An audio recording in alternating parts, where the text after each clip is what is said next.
Hey everybody, it's Old Man Mordaith, and welcome to my first made for YouTube Let's Play.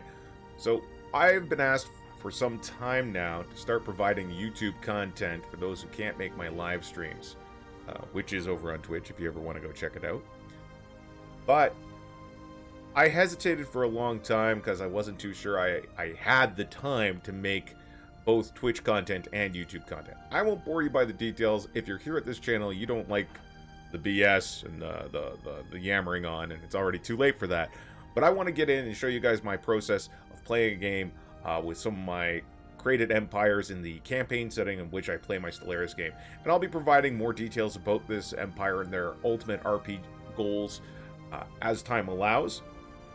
I have some major reworking to do, but that doesn't mean we can't get started. So this is the Tun Amalgamation.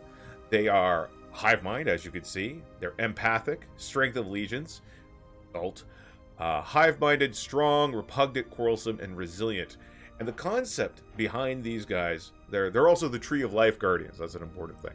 The concept behind these guys is they were, once upon a time, a race of psychic warrior monks who, when the great culling was happening across the galaxy, in order to safeguard the Tree of Life, they shielded themselves using their psychic powers. Through various reasons that we'll go on through as we play the game, they eventually started dueling amongst themselves out of mostly boredom and pettiness, as they were isolated from the rest of the galaxy. And the idea is the loser of these duels paid the ultimate price and gave up their body. Their consciousness went elsewhere, the Shroud, spoilers, and the victor got to take control of the flesh. So you started having small groups of tiny little hive minds, and that is what the Tun Amalgamation is. In my mind, it's not a central hive, it is a gathering, a consensus of several smaller hive minds. And their dedication to perfecting the ways of the warrior, and of course, guarding the Tree of Life. So we're going to get into this. These videos are going to be about 22 minutes long. So I'm going to be using my standard Let's Play things here. So the settings. So huge, 4 arms, 22 AI empires. That's going to be enough to force load all my specially made empires, plus give us a little bit of a little room for some randos to join in the fun. 1 to 3 AI empires, that's what I want to go with this first time. 5 fallen empires, that makes up the remains of the Ascendant Council. 1 to 3 marauders, so we don't know exactly how many. All these are going to be set as normal. We're going to do ×1 primitive civilizations. Actually, let's make that 1.5.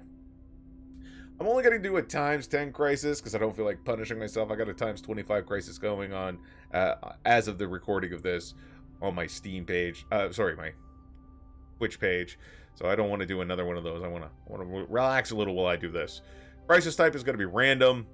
We're going to keep all the years same. Grand Admiral, scaling's on. AI aggressiveness normal. Enemy, empire placement random. Advanced behaviors on. Hyperlane density, 0.75, which is, I think, the best setting. ×2 gateways to give us that nice feeling of a once vibrant and active galactic community that has fallen into disrepair. And, of course, very low wormhole pairs. I love the idea of wormholes being rare and not just like the galaxy full of Swiss cheese. Rare wormholes could be early game important strategic points and really kind of change the dynamic. But if there's too many of them, I feel it dilutes that. Guaranteed habitable worlds, we're going to go we're going to go 2. Caravaneers on. Xenocompatibility, God help us on. But we're not going to be playing with Iron Man. We got a mod. We're playing with Guilli's Planet Modifiers and Features. That is my favorite mod. It is the only mod I usually play for, and it is updated. It was updated the day of launch for Nemesis 3.0. So good job, Guilli. We're going to hit that play button. So, I want to thank you all for joining me. I hope this content is something you're going to like. I'm going to be doing 22, as I said, about 22-minute videos, and release them on days when I haven't yet quite got one of my quick and dirty videos done. So it should be interesting, and I hope everyone enjoys. Oh, for those who are new here, I also tend to read everything out. So, where to start? When our collective consciousness awoke, we served the tree, and the tree served us. We care for the tree, fed the tree, protect the tree, and the tree nurtures us. For the sake of the tree, we spread out over Rihi, planting and protecting offshoots of the tree wherever we went. So here's the thing. This does not match up with my own lore of the Tun Amalgamation, so we're going to give this a miss. This is the in-game lore, but we could just disregard that for our own canon. And of course, here's the Guilli's planet modifiers. This menu here, I always like to go in, options, and enable modifiers on the capital. This could get really bad sometimes. Oh, we're going to change the galaxy age too. We're going to go old. Yeah, we're going to go old galaxy. Yeah. It makes more ancient ruins and stuff like that, and that is the feel I want for this game. So we're gonna hit start, and we let it take 5 days to let the mod do its thing. There we go. Now let's see what's happened to our poor Tree of Life planet. Oh my God, ravaging insects! Son of a gun! Ravaging insects. -6. Agriculture districts, minus 40% from food. That's terrible. That's absolutely horrible for us. Oh no. At least, okay, so let's take a look at our feature here. The little Tree of Life. Now the good news is the Tree of Life gives us extra agriculture districts, but it also takes 4 food as upkeep. Jeez. Well, I'm sure this is gonna go great. This is not going to go great. Alright, first off, we want to go through our tech. Warriors, we're going to get a fusion reactor. Warrior-centric. I want to go genome mapping. Yeah, we better go genome mapping. That makes the most sense. And I think we're going to go standard Corvette patterns. There we go. So we'll zoom out a little bit and take a look. There we go. We got a tropical world over there. This isn't a bad setup. This isn't a bad setup at all, actually. We're in a nice little tucked away place. It doesn't look like there's any hyperlanes leading from there. We'll go and check that out to be sure. Black hole right here. That's fantastic. Okay, give it to me. We're going to build another science ship. We're going to take this one out, and we're actually going to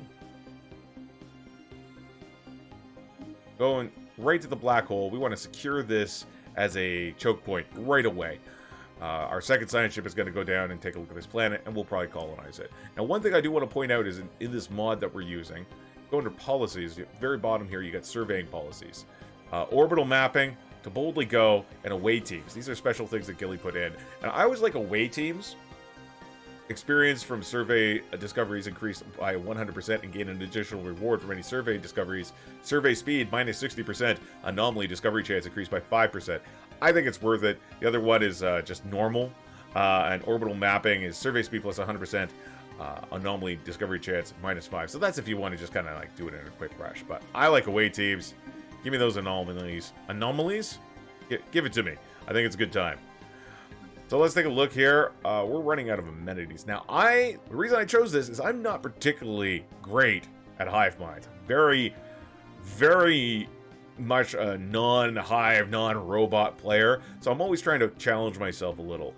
And I recently got a little more used to robots, and now I thought it was a good opportunity to go to their more fleshy, the fleshy version, the robots. Now, we got a lot of way to go on before we can even get resources. We already taken a dip in food. Oh no, this is just going to be so bad. We need to sell. Son of a gun. No, we're not going to sell anything. We're going to just wait. That's all we can do, really. Just wait on it. So, you guys give me a second. We'll take a look at this planet here. I need to know what's making me, what's producing maintenance drones. Ah, there you go. Maintenance drone jobs from Hive districts. It's probably, this is Synapse drones. Synapse drones do what now? Brain drones are your researchers. Synapse nodes. Oh, Unity production. Consuming food. Greedy bastards. And, oh, also a mid-cap. Okay, so those are important to know. Alright, we'll keep an eye on that. We got enough to get that leader now. We're going to hit a recruit. And none of these are particularly good. Let's see. Nope. All right. You're in charge, Molten Organ 49. And like I said, we're going to go down here. Start the survey this away. All right, let's keep going. Extraction ship over here. I really wish. We need to colonize this planet as soon as possible. I don't care if there's only one food district. If we can offload our food, it feels. Oh, that's so rough. Is there something we can do about the insects? Eliminate the bugs. Oh, hold on. We can actually do something. There's a decision. We need 1,000 energy, 2,000 energy, and we can get rid of the ravaging insects modifier. Okay, that's great. You can't see it, but I'm clapping my hands. So we should make that priority 1. Though it's gonna take a while. It's gonna take a long while to get 2,000 energy. So maybe we should just start saving. But we have other things we need to do first. We're gonna also need to.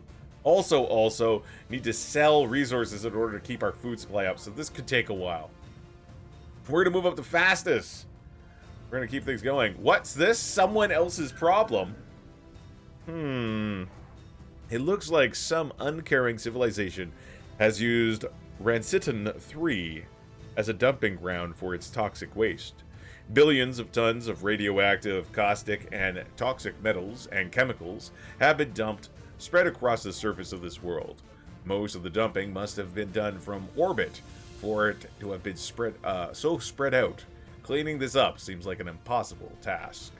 Disconcerting. The good news is we got 100 motes from that. Nice. All those motes, I could turn around and sell those for other things.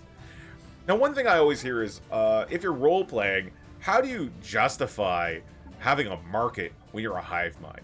Now, in my particular vision of the Tun Amalgamation, hold on a second. In my particular vision of the Tun Amalgamation, that could be explained by different small clusters, different groups of consensuses among the greater Warrior Hivemind, trading between each other. But I mean, really, you could justify this in any way, the way you want to look at it. You'd be like, oh, you know what? It's not really trading.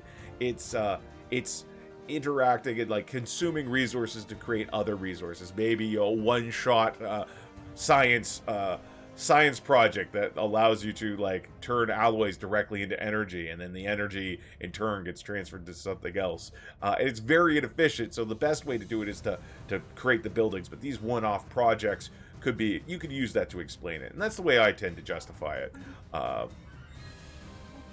Rather than go, I guess the Hivemind's trading with itself. So here we go, we got an anomaly. A small cargo pod has been left to drift in space above the gas giant. It has been captured by the planet's gravity well and will eventually be pulled into its atmosphere. Well, we are definitely researching that. Get to it, Molten Organ. Hop. Now, we are going to exploit these places right here. And, oh, jeez, guys.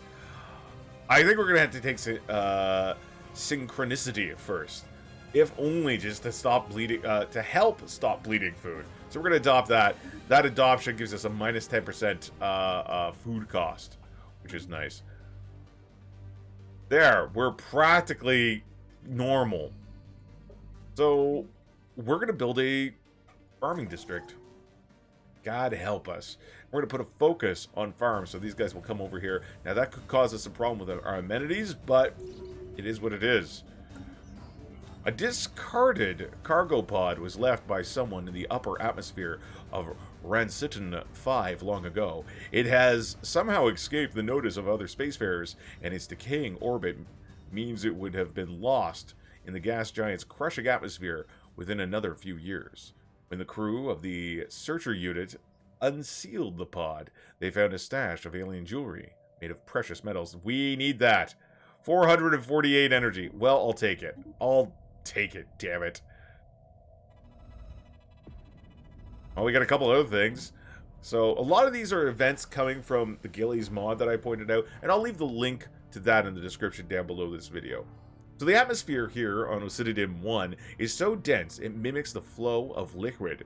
While extremely improbable for a gas giant to have such dense gas, it is not impossible. It is believed a combination of high gravity and a very fast planetary spin and extreme countermotion in the gas giant's atmosphere is the reason for this unusual phenomenon.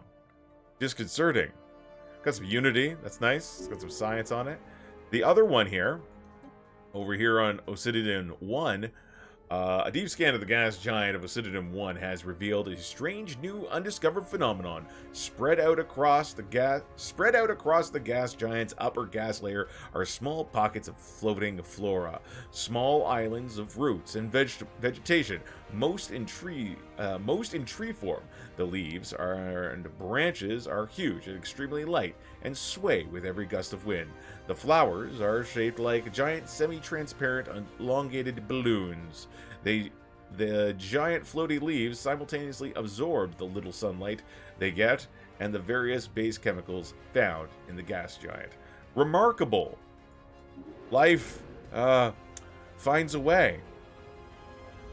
We have confirmed the first material traces of intelligent alien life out of 4 world. Have we? Those plants? Was that a thing? First contact protocols. Our recent encounter with alien life forms have brought forward the need for us to decide how we should act towards any potentially intelligent alien civilizations we may meet.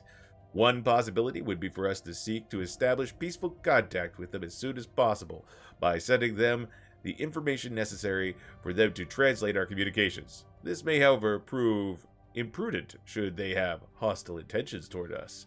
The safest option would be to proceed with caution and attempt to communicate with them without giving up too much information of ourselves. On the other hand, we could make more aggressive moves to both find out more about them and ward them off from our territories. However, this will be sure to antagonize them. We're going to be cautious. Cautious means we can't attack neutral entities, other nations will find it harder to establish communications with us, and negative first contact events are less likely to happen to us. We're going to go with that. We're doing it.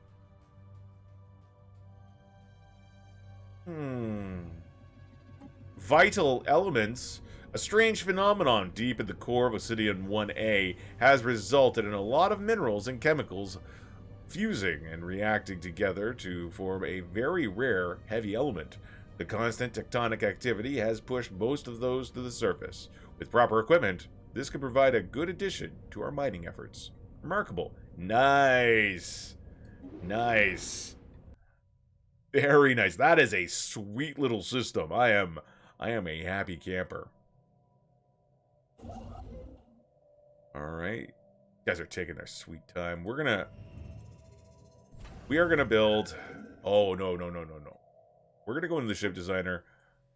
We are gonna alter this. I'm just gonna load up on kinetics. Now, if you're here for efficient ship design, I'm sorry. You're not gonna get it. I have done a video series on here where I go over the basics and explain the tools of ship design, but that's not how I play. I just kind of... I'm like, I like big guns, and they go boom. So that's fun.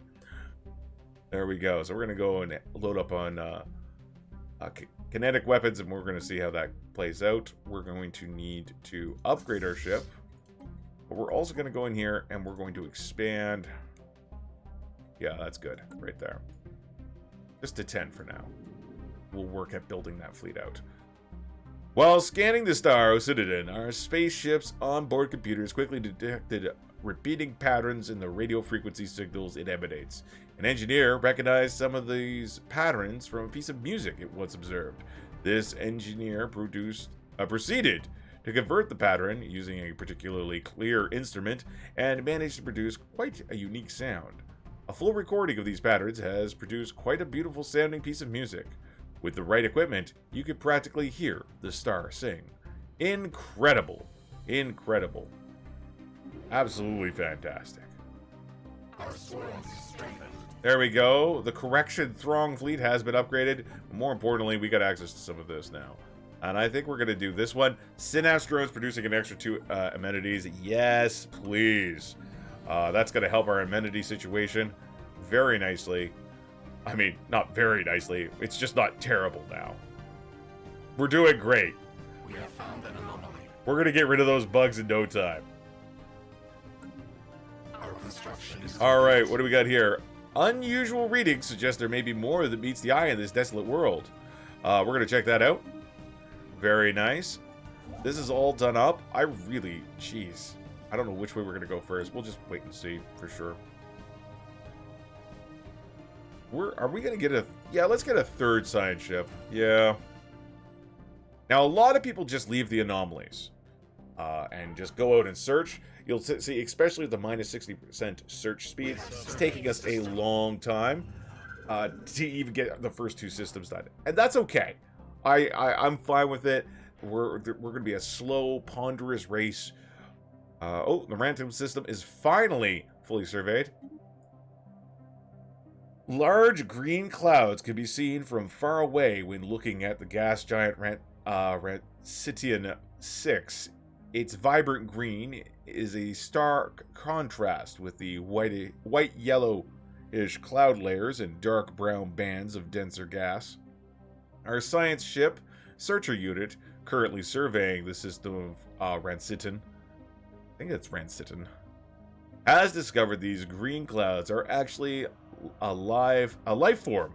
Tiny plankton-like life forms float across the upper layers of the gas giant, absorbing both the gases and the sunlight in order to grow, multiply, and survive. Amazing. Got some unity for that. All right, you. Get out there and grab that for us. Anyway, just as we're getting ready to colonize our first system, not colonize, but grab onto it, and as our science vessel reaches towards Ascension's end, we're going to call that the end of our first video. Like I said, they're going to be 22-minute videos. I hope you guys enjoyed this, and I'll be looking forward to making more of them, continuing down the Tun Amalgamation's quest for galactic dominance, or at least recognition. Until next time, thanks a lot, guys, and we'll see you later.